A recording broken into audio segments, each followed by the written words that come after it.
Si tu veux augmenter tes ventes ou développer ton entreprise ou celle de tes clients, eh bien Google Ads est un outil formidable qui va t'apporter plus de résultats, plus de chiffre d'affaires. Donc dans cette vidéo, je vais t'expliquer dans un premier temps c'est quoi la régie publicitaire Google AdWords et pourquoi l'utiliser, c'est quoi ses avantages. Et puis dans un second temps, je vais te montrer les 5 étapes que j'utilise pour lancer des campagnes publicitaires rentables. C'est parti!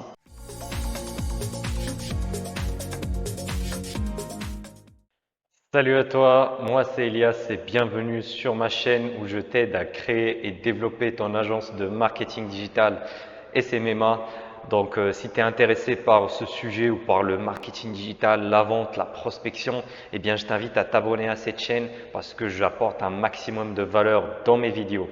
Alors, c'est quoi Google Ads ou aussi appelé Google AdWords? Eh bien, c'est tout simplement la régie publicitaire du groupe Google, un peu comme voilà, Facebook Ads qui ont leur propre régie publicitaire. Il y en a plusieurs types. Il y en a sur le trafic de recherche, il y a Google Shopping, il y a YouTube également parce que YouTube appartient à Google et pour montrer nos publicités sur YouTube, on a besoin de créer un compte Google Ads et mettre nos publicités dessus. D'ailleurs, je vais te montrer plus en détail les types de publicités. Mais pourquoi utiliser Google dans sa stratégie digitale? Eh bien, c'est tout simplement parce que c'est le premier réseau de recherche ou moteur de recherche au monde. C'est plus de 7 milliards de requêtes tous les jours qui sont tapées sur Google. Et c'est une source de trafic énorme parce que 90% de trafic de recherche en France, eh bien, il vient de Google. Donc, c'est une source qui est vraiment très intéressante à se pencher dessus, peu importe les produits ou les services que tu veux vendre ou les produits, les services de tes clients. Alors, un des plus gros avantages de Google Ads comparé par exemple à Facebook Ads, Snapchat Ads ou à tous les autres réseaux sociaux, eh bien, c'est qu'on va pouvoir cibler directement du trafic qui est intéressé, qui est dans le besoin. Parce que nous, on va se positionner sur des mots-clés qui vont être tapés par quelqu'un. Par exemple, si je tape machine à laver, c'est pas pour m'amuser ou voilà parce que je m'ennuie, c'est parce que j'ai une envie d'acheter une machine à laver. Et nous, on va cibler ces mots-clés-là, comme ça notre site va apparaître en premier résultat de recherche. Et ça, c'est très très puissant parce que contrairement à Facebook ou Instagram Ads par exemple, là on va plutôt suggérer notre produit au prospect, alors qu'avec Google, c'est lui qui le recherche, il en a besoin. Par exemple, j'ai eu un problème avec ma porte, et bien je vais taper serrurier de ma ville et comme ça je vais l'avoir. Donc du coup, je vais être dans une mentalité d'achat, ce qui va nous permettre grâce à Google Ads de vendre des produits qui sont beaucoup plus chers et parce que déjà les clients les prospects ils ont beaucoup plus confiance en Google que par rapport aux autres réseaux sociaux et puis ils sont dans le besoin. Du coup, on peut se permettre de vendre des produits directement sans avoir également un tunnel de vente qui soit très compliqué. Par exemple, avec une séquence mail derrière pour vendre un produit en e-commerce par exemple. Mais avec Google, on peut faire de la pub directement pour notre offre et convertir directement le client qui a tapé la requête. Du coup, la publicité sur Google marche super bien et c'est très rentable, surtout pour des produits ou des services qui répondent à une problématique, qui sont une solution à un problème. Pour mon cas, il y a des clients où c'est la seule régie publicitaire que j'utilise parce que, par exemple, dans le cas d'un plombier, d'un serrurier ou d'un dépanneur, eh bien, c'est quasiment le seul moyen pour avoir du trafic qualifié pour vendre ces services-là. Également, avec Google Ads, on a généralement beaucoup moins de blocage qu'avec Facebook. Pourquoi? Parce qu'ils sont moins regardants, donc ils sont un peu plus soft. Et même si une publicité est bloquée, en général, ils vont te donner la raison pourquoi et qu'est-ce qu'il faut modifier. Et en plus, ils vont pas bloquer tout le compte Google Ads. C'est-à-dire, contrairement à Facebook, ils vont bloquer des fois tout le Business Manager. C'est vraiment très très rare avec Google. Et puis le gros avantage avec Google, c'est qu'on va payer chaque visiteur qui va venir sur le site. Donc on va payer par clic et pas par impression, contrairement à Facebook ou à Snapchat, etc.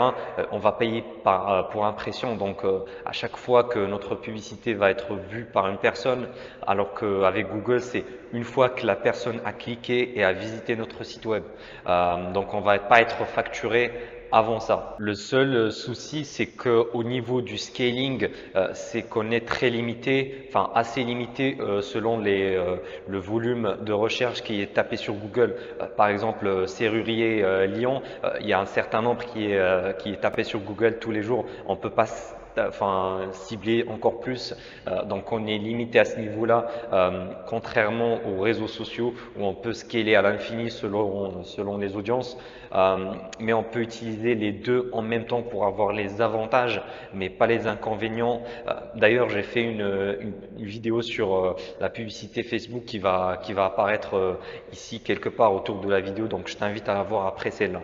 Parce que grâce à Google Ads, je vais pouvoir cibler des gens qui ont l'intention de l'achat, qui sont dans le besoin. Comme ça, je vais l'attirer sur le site internet de mon client ou le mien. Bon, ça dépend si c'est mon produit. Et puis après, je vais pouvoir le recibler derrière sur Facebook, sur Snapchat, sur Instagram. Et comme ça, je vais avoir les avantages des deux parce que des fois, les prospects, ils arrivent sur le site, il y a quelque chose qui leur arrive, voilà, tu connais, c'est normal. Et voilà, le reciblage, c'est très très puissant. Et on peut même aussi faire du reciblage sur Google lui-même grâce au réseau de display. C'est des petites bannières que tu vas voir sur les sites. Je vais te les montrer juste après. Alors, pour te montrer concrètement à quoi ça ressemble les publicités sur Google et quels sont ces types et où on peut les placer, eh bien, on va commencer par les publicités display. C'est ce genre de bannière là que tu vas voir sur les sites qui ont un partenariat avec Google. Par exemple, le site capital.fr, il a pas mal de trafic et du coup, ils ont monétisé leur trafic en mettant en place ces bannières là.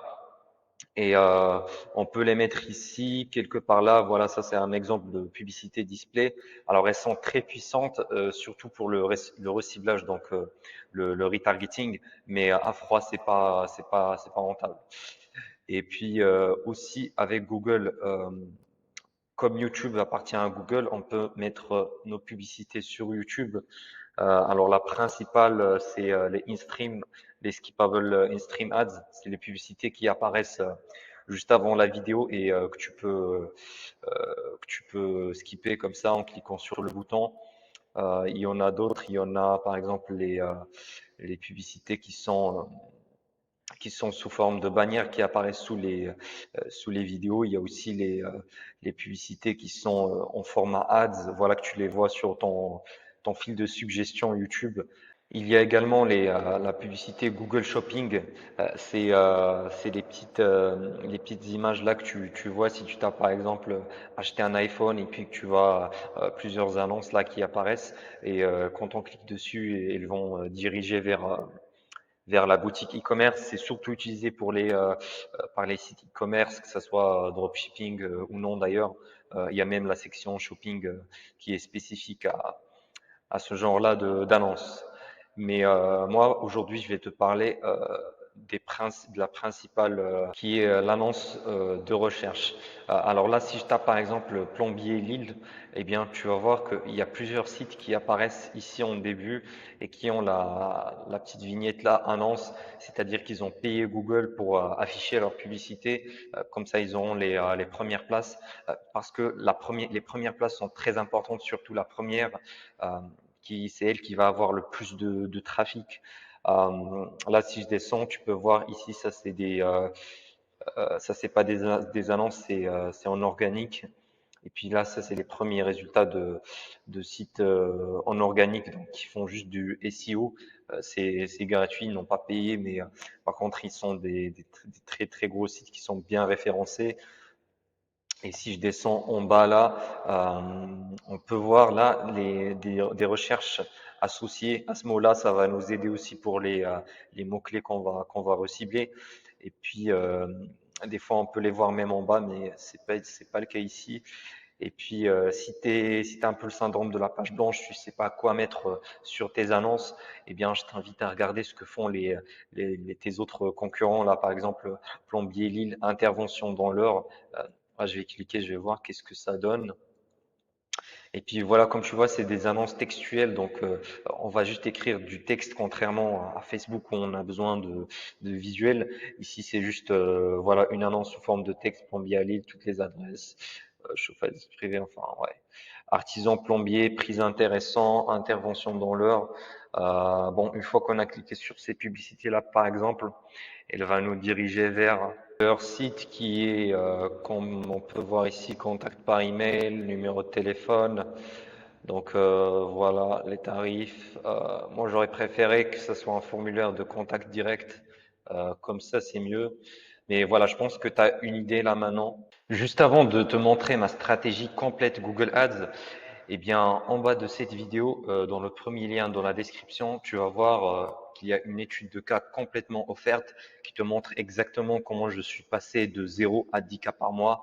Donc, je t'invite à aller la checker après cette vidéo. Donc, la première étape avant de commencer à créer tes publicités, eh bien, il faut d'abord avoir une page de destination. C'est très important. C'est quoi une page de destination? Eh bien, une fois que notre prospect a cliqué sur notre annonce, eh bien, il va être dirigé vers une page. C'est ce qu'on appelle la page de destination. Ça peut être une fiche produit. Si c'est un produit e-commerce, ça va être la fiche produit directement avec le bouton ajouter au panier ou acheter. Et si c'est un produit où il faut avoir un devis, par exemple une agence immobilière, une estimation gratuite ou bien un devis gratuit, dans ce cas-là, ce sera plutôt un formulaire de contact où on va récupérer les contacts du leads, tout simplement du prospect, que ce soit et puis qu'on va renvoyer vers notre client si c'est pas notre entreprise en question. Eh bien, dans cette page de destination, elle doit respecter certains critères de Google. Donc, je t'invite à aller voir. Comme ça va être approuvé après. Et c'est très important d'avoir une page de destination, de capture qui convertit bien, qui est bien structurée. Pourquoi? Parce que tu peux avoir le meilleur coût par clic, donc le meilleur CPC, coût par clic, et que tu as beaucoup de trafic qui vient sur ton site web ou qui regarde ton offre. Mais voilà, si ça convertit pas, eh bien c'est pas un problème des publicités, c'est un problème de ta page de destination. Donc je t'invite dans ce cas-là à le revoir, à modifier des choses. Et surtout, une autre astuce, c'est de split tester, donc de tester plusieurs pages de destination, une, deux, trois, et puis voir le taux de conversion de chacune. On peut le suivre très facilement, par exemple avec Shopify. Si c'est Shopify, on peut voir facilement le taux de conversion. Pareil avec d'autres CMS, donc c'est très important pour pas jeter ton argent dans la poubelle directement ou bien dépenser inutilement l'argent de ton client. Donc voici la structure globale de toute ma stratégie. Je vais tout expliquer ici. Alors la deuxième étape, une fois qu'on a notre page de destination, eh bien c'est de créer un compte Google Ads. Donc tu vas aller tout simplement sur Google et taper la recherche et voilà créer ton compte Google Ads. C'est l'équivalent du Business Manager sur Facebook. Alors c'est un petit peu moins intuitif que Facebook. Donc l'UX, l'expérience utilisateur, elle est un peu plus difficile. Mais crois-moi, ça devient beaucoup plus simple après. Et petite astuce, c'est que tu peux utiliser un coupon de 75 euros. Donc, c'est 75 euros gratuites d'avoir publicitaire que tu peux avoir. Tu peux rechercher ça sur Internet directement. Tu peux même trouver des coupons qui sont plus élevés. Je crois que tu dois dépenser 75, comme ça Google va te donner 75 euros en retour. Mais le point le plus important quand tu crées ton compte Google Ads, c'est de bien remplir toutes les informations de ton entreprise ou celle de ton client. Donc, soit tu vas utiliser le compte de ton client, soit tu vas leur créer un parce que on doit utiliser sa carte bleue et pas la nôtre. Voilà, le budget publicitaire, il est débité directement au client. Nous, on va pas le prendre, on va pas l'encaisser pour le refacturer après. Il faut également rajouter un moyen de paiement. Donc, il y a deux moyens. Il y a soit la carte bleue, soit le prélèvement bancaire. Donc, tu vas mettre ton IBAN, comme ça Google va pouvoir prélever directement. Moi, je te conseille surtout si tu commences de mettre une carte bleue comme ça, ça va être débité directement et tu vas pouvoir lancer tes publicités immédiatement. Alors qu'avec un IBAN, il faut d'abord le valider par un virement, ça peut prendre 2, 3 jours, voire plus. Et puis voilà, c'est déconseillé. La carte, ça marche beaucoup mieux.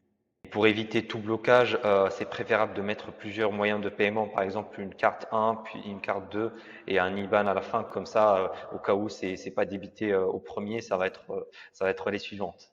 Puis une fois qu'on a le compte bien mis en place, on va passer à la troisième étape qui va être le lancement des campagnes publicitaires, donc des annonces.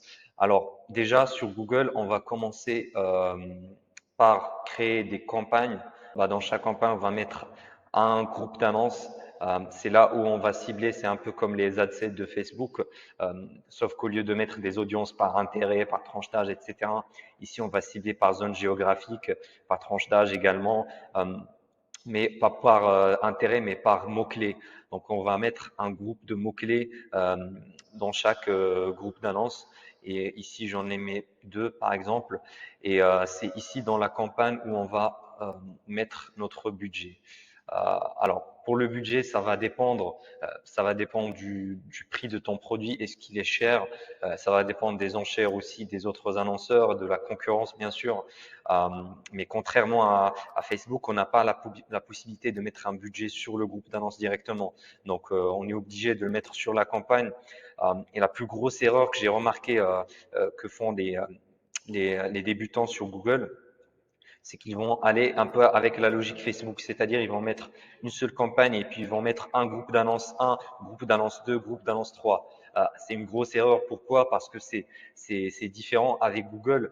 Une fois on a mis le budget sur la campagne, un peu comme le CBO de Facebook, eh bien Google il va d'abord tester au début quelques groupes d'annonces et puis il va vite mettre tout en budget sur le plus performant sans laisser le temps aux autres groupes de performer, de voir les résultats, de collecter de la data. C'est pour ça, moi, toujours, dans chaque campagne, je vais mettre juste un seul groupe d'annonces et pas plus que ça. Donc voilà, ici, sous chaque groupe d'annonces, je vais définir un groupe de mots-clés que je vais cibler, c'est-à-dire les requêtes qui vont être tapées sur Google et que je vais me positionner dessus.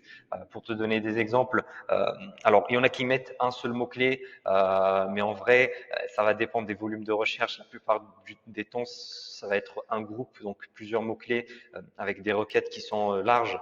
Euh, Par exemple, pour te donner quelques exemples, si je vends par exemple un produit, on va dire un complément alimentaire, dans le premier cas, je vais mettre un groupe de mots-clés liés au sport, par exemple, je vais mettre ici sport, et puis je vais mettre tous les groupes, les mots-clés qui sont reliés à ce mot-clé-là. Par exemple, coach sportif, salle de sport, etc.